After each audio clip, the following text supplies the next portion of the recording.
Hey friends, and well, let me be honest, probably before this video is over, some of you will consider me as an enemy. But I wanted to share a couple minutes about my thoughts, not only on the tragedies that we have been experiencing over these past months, and especially these last couple of days with the shootings of our black men, but what I'm coming to learn over my 23-year journey of being a white man, living and ministering amongst my black family here in several inner cities of Chicago. And I'm going to speak very black and white because, let's be honest, it's a black and white issue.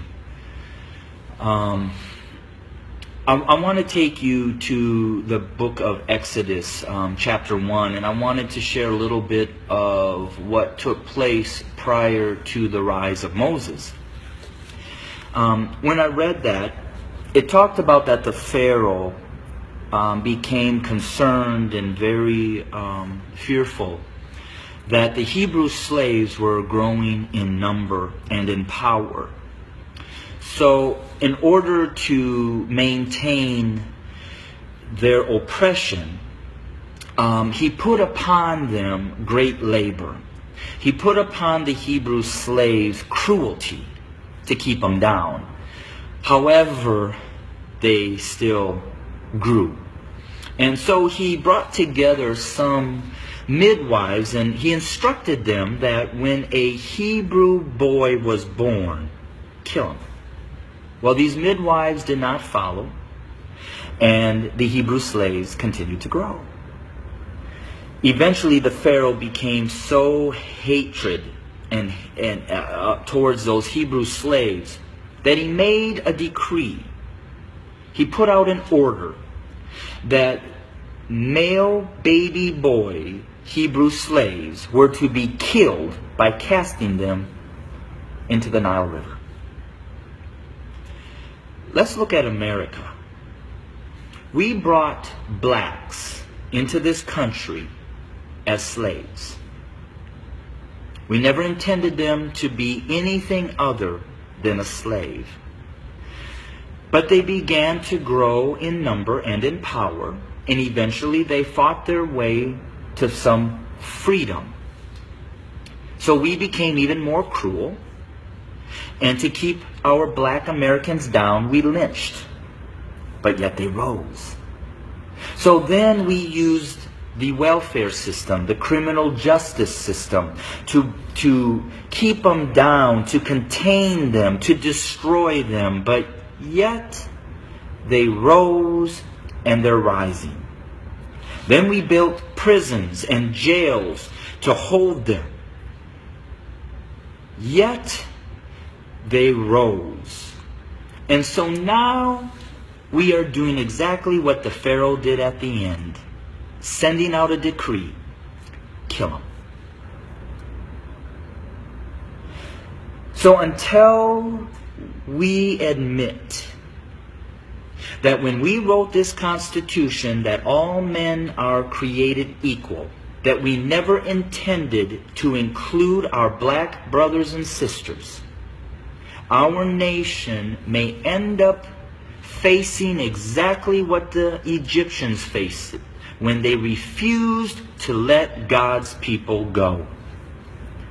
So I'm going to say this to my white fellow Americans, that the bloodshed that is on its way is not on the hands of our fellow black Americans, but is on our hands.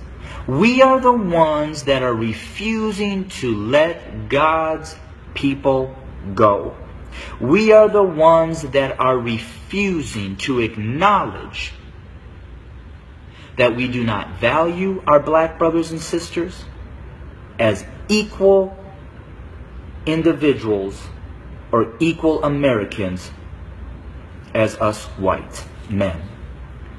And to my black brothers and sisters, the racial issues, as I've said, have been there from the very foundation. But why do we see it more? Because there's a shifting.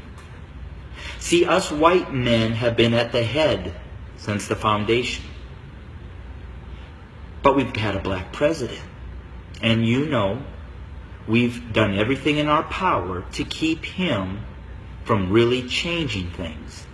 Now we have another minority rising to the top, a white female. What does that say?